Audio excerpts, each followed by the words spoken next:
So let's talk a little bit about the story, chapter 4, Deliverance. Now, it almost goes without saying by now, but the story, chapter 4, covers so much ground. It gets you through basically 17 chapters of Exodus if you were reading from your normal Bible. We begin in Egypt, where the Joseph story left us. The Joseph story got us into Egypt for Jacob and his sons. Jacob passes away, and the sons are in Egypt. In fact, the last word of Genesis is Egypt. And that's a problem because God has promised Abraham and Abraham's children the land of Canaan.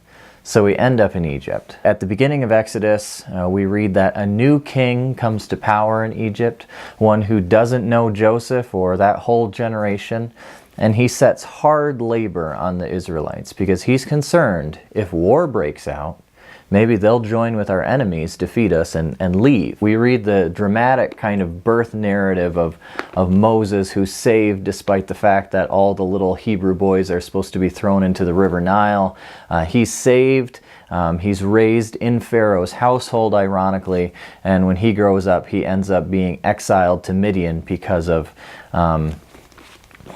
Pharaoh catches wind of the fact that Moses has killed an Egyptian who was oppressing an Israelite. So Moses flees and ends up in Midian. And then there's this dramatic burning bush narrative where Moses encounters God, where God finds Moses, God calls Moses and says, "You are going back to Egypt and you are going to say to Pharaoh, 'Let my people go.'" And Moses has all these reasons why he shouldn't be the guy. He says, "Send somebody else." He says, "I'm not very good at speaking." He says, "What if the people don't believe me?" And God counters each one of these claims. God gives Moses signs. God says, "I will be with you." God says, "Aaron can talk for you." So then we get to this dramatic sequence of events, this confrontation between Moses and Pharaoh. It's really a confrontation between God and Pharaoh. There's, of course, this series of plagues that God inflicts upon Egypt. And the sense you get as you read through this is just God is in complete control. He's calling all the shots. At one point, Moses says to Pharaoh, "Hey, why don't you make the call? When do you want me to make this plague stop?" And Pharaoh says, "Tomorrow." And bam, God does it. No problem. He can make the plagues come and go as he desires. And the sense you get is Pharaoh is not God, as the ancient Egyptians believed Pharaoh to be. Pharaoh is not God, but the God of Israel is the God of the universe. So through this series of plagues, Israel eventually exits. There's this exodus from Egypt, and then they go out into the wilderness, and the Egyptians say, "Oh no, what have we done? We've let them go." So they come charging after them, and Israel is caught between the armies of Egypt and the Red Sea, and what's going to happen. And there's this incredibly dramatic moment, chapter 14 of Exodus, where Israel passes through the Red Sea, where God finally does this ultimate act of deliverance to overshadow all the incredible plagues that have gone before. This act of deliverance, after which the text says the Israelites put their faith or put their trust in God. This kind of moment of salvation for them. Their trust in God doesn't last very long, unfortunately. It isn't long before they start to grumble at Moses and they start to complain as problems hit them. And that's where chapter 4 of the story leaves us at the end. It leaves us with this moment in Exodus 17. "And he called the place Massah and Meribah because the Israelites quarreled and because they tested the Lord, saying, 'Is the Lord among us or not?'" Now, some weeks ago we had a message on Sunday morning that dealt with that text, and that was kind of the lingering question of the message: is the Lord among us or not?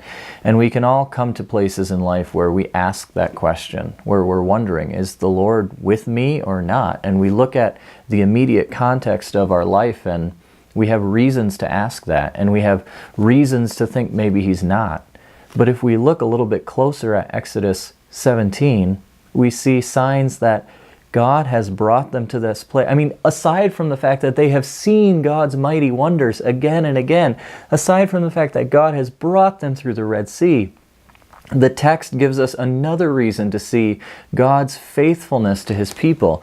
Where are the Israelites when this happens? So in Exodus 17, just before the verse I read, God says to Moses, I will stand there before you by the rock at Horeb. That's an interesting detail that it mentions the rock at Horeb, because if you go back to the burning bush narrative, before the confrontation with Pharaoh ever began, before the whole series of plagues, what does God say to Moses, and where does it happen? This is Exodus chapter 3, right at the beginning. And he led the flock to the far side of the wilderness and came to Horeb, the mountain of God.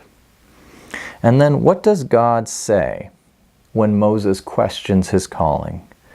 Verse 11, Moses said to God, Who am I that I should go to Pharaoh and bring the Israelites out of Egypt? And God says to him, I will be with you, and this will be a sign to you that it is I who have sent you. When you have brought the people out of Egypt, you will worship God on this mountain. What mountain is it? It's Horeb. Where are the people standing when they ask, is the Lord with us or not? They're standing on Horeb. They're standing on the sign of God's faithfulness, the completion of God's promise. And it makes us question, where are there places in our life where we're looking at the immediate context and we're not looking at the fulfillment of the promise, or we're not looking back at how God has faithfully led us to where we are? We might be standing on the sign of God's faithfulness to His promise. So what the text encourages us to do is to have eyes to see, to look at the long picture, to look at God's promises in the context of how He's brought these things through over time. And that's the point of looking at the story together. That's the point of reading the story again, is to be reminded of the context of God's promises throughout human history, to see how Christ is at the center of those promises, and how, sorry, that was my phone, and to see how our lives also fit in the context of God's promises and God's fulfilling those promises. So chapter 4 of the story, deeply engaging, great storytelling, dramatic, crossing the Red Sea, the plagues, the Passover, huge events in Israel's life and history. And what we see again and again is God's faithfulness. All right, we'll try to do something again next week. Thanks a lot.